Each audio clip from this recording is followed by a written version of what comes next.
আজকের গল্প খেঁকি, লেখক বনফুল। গল্পটি যদি আপনাদের ভালো লাগে তাহলে আমার চ্যানেলটি লাইক, শেয়ার ও সাবস্ক্রাইব করবেন। যদিও আমি সামান্য কুকুর মাত্র, তবুও আমার জীবন কাহিনী করুণ। শুনেছি আমার অতি বৃদ্ধ পিতামহীর কোনো প্রণয়ী বুলডগ বংশোদ্ভূত ছিলেন এবং সেই বুলডগ বংশধারার সামান্য অংশ আমার রক্তে এখনো প্রবাহিত হচ্ছে ভেবে আমি আনন্দ লাভ করি। লোকে কিন্তু আমাকে বলে খেঁকি কুকুর। সত্য বটে, আমার গায়ে লোম নেই, সর্বাঙ্গে ঘা, চোখে ভালো দেখতে পাই না। স্টেশনের ধারে পরিত্যক্ত পাতা ও ঠোঙা নিয়ে অন্যান্য কুকুরদের সাথে মারামারি করে আমার দিন কাটে।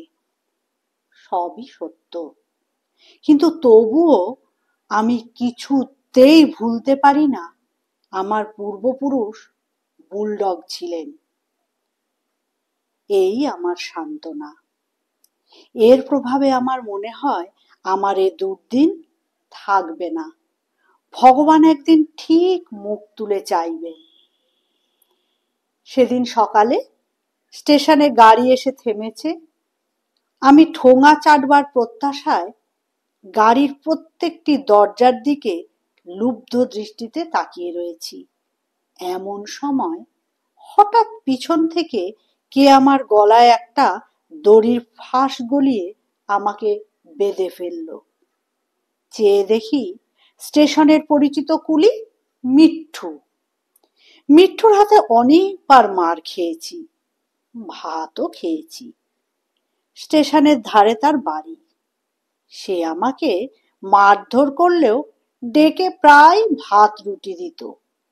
হঠাৎ সেই মিঠু আমাকে একেবারে বেঁধে টেনে নিয়ে চলল কেন, কিছুই বুঝলাম না। এতদিনে কি তার হুঁশ হয়েছে যে আমার মতন একটা বুলডগ বংশধরের পক্ষে এরকম ভিখারির মতো ঘুরে বেড়ানোটা অশোভন? তাই কি সে চায় যে আমাকে অভিজাত বংশীয় কুকুরদের মতো বেঁধে খাওয়াবে? সে কিন্তু সোজা আমাকে স্টেশন মাস্টারের ঘরে নিয়ে গেল। স্টেশন মাস্টার বুড়ো হয়েছেন। তিনি আমার দিকে তাকিয়ে বললেন, আরে এ কোত্থেকে একটা খেকি কুত্তা নিয়ে এলি? তার সহকারী বললেন, ওতেই হবে, এ ডগ তো বটে, ওর বেশি তো আর কিছু লেখা নেই। মালবাবু ঘরে ঢুকে জিজ্ঞেস করলেন, ব্যাপার কি মশাই, এ কুকুরটাকে বেঁধে রেখেছেন কেন? স্টেশন মাস্টার তখন বিবৃতি দিলেন আর বললেন, আর বলেন কেন মশাই, চাকরি বুঝি আর থাকে না। কোনো এক সাহেব মহাপ্রভু এই গাড়িতে যাচ্ছেন। তার নাকি এক কুকুর ডগ বক্সে ছিল। আমরা তো দেখছি খালি। আমাদের আগের স্টেশন বলছে যে তারা ডগ বক্সে কুকুর দেখেছে, অথচ এখানে দেখছি ডগ বক্স খোলা। বেটা কুকুর হয়তো কোথাও পড়ে পড়ে গেছে। আমাদের রামসুন্দর বাবু বলছেন, দিন না যে কোনো একটা কুকুর পুড়ে, তারপর দেখা যাবে। রেল কোম্পানি তো এ ডগ বলে বুক করেছেন, এ ডগ হলেই হলো। তারপর বেটার কুকুর যদি পছন্দ না হয় তা কোর্টে গিয়ে বোঝাপড়া করুক গে। যত সব আপদ জোটে আমারই ঘাড়ে। কি বলেন, দেব কুকুরটাকে ঢুকিয়ে? একেবারে মোটে রোয়া নেই। মিঠু বলল, এত তাড়াতাড়ি অন্য কুকুর পাওয়া সম্ভব নয়। মালবাবু বললেন, দিন তো দুর্গা বলে চড়িয়ে। মিঠু আমাকে টানতে টানতে নিয়ে গেল, ডগ বক্সে তুলে দিল। ট্রেন ছেড়ে দিল। চলেছি।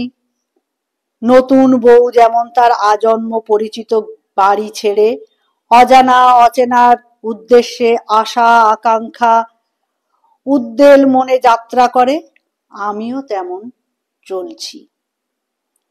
জানি না আমার এই অজানা সাহেব মনিব কেমন লোক।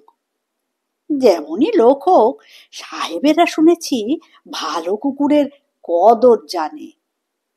তাছাড়া সত্যই ভালো কুকুরকে চেনে, যত্নও করে। তাই আমার আশা যে বুলডগ পূর্বপুরুষের আভিজাত্য যে আমার এই শীর্ণ জীর্ণ শরীরে রয়েছে, সেটা সে খুঁজে পাবেই। শুনেছি সাহেবরা কুকুরকে মাংস খেতে দেয়। মাংস না কখনো খাইনি। মাঝে মাঝে দু এক টুকরো শুকনো হাড় চিবিয়েছি, কিন্তু ভালো মাংস শুনেছি অতি অপরূপ জিনিস। সাহেবরা শুনেছি রোজ মাংস খেতে দেয়। ঘুমিয়ে পড়েছিলাম। হঠাৎ ঘুম ভেঙে দেখি একটা স্টেশনে ট্রেন দাঁড়িয়েছে। পশ্চিম আকাশে সূর্য অস্ত যাচ্ছে। একটু পরেই ডগ বক্সের দরজা খুলে গেল। একটা কুলি এসে আমাকে টেনে বার করলো। বুঝলাম এইবার আমার সাহেব মনিবের সঙ্গে ঘনিষ্ঠ পরিচয় হবে। মিলনের সময় এসে গেছে বুঝলাম। হঠাৎ বুকের ভেতরটা কেমন কেঁপে উঠল, আশায় আনন্দে না ভয়ে বলতে পারবো না। কেমন যেন মনে হলো আর চলতে পারছি না। সেই কাঁকড়ময় প্ল্যাটফর্মের উপর বসে পড়লাম। কুলিটা কিন্তু আমার মনের অবস্থা বুঝলো না। কাঁকড়ের উপর দিয়ে হেঁচড়ে টেনে নিয়ে চলল। সাহেব দাঁড়িয়েছিলেন। কুলি গিয়ে সেলাম করে বলল, হুজুর কুত্তা লে আয়া। সাহেব বললেন, হোয়াটস দ্য জোক? ক্ষীণ ভীরু দৃষ্টি তুলে প্রভুর দিকে চাইতে যাব, এমন সময় আমার মুখের উপরে সজোরে সব বুটে পা দিয়ে লাথি মারল সাহেব। গর্জে উঠলেন, ले जाओ यहां से, স্টেশন মাস্টার কো বুলাও। তারপর কি ঘটল জানি না। দড়ি ছিঁড়ে ঊর্ধ্বশ্বাসে পালিয়ে এসে এক ভদ্রলোকের উঠানে ঢুকে পড়লাম। দেখলাম কেউ কোথাও নেই। উঠানের এক কোণে চুপ করে বসে রইলাম। একটু পরেই দেখলাম এক ভদ্রলোক এসে ঢুকলো। ঢুকেই ডাকলেন, ওগো শুনছো? কি হলো বলে এক উদ্গ্রীব মহিলা বেরিয়ে এলেন।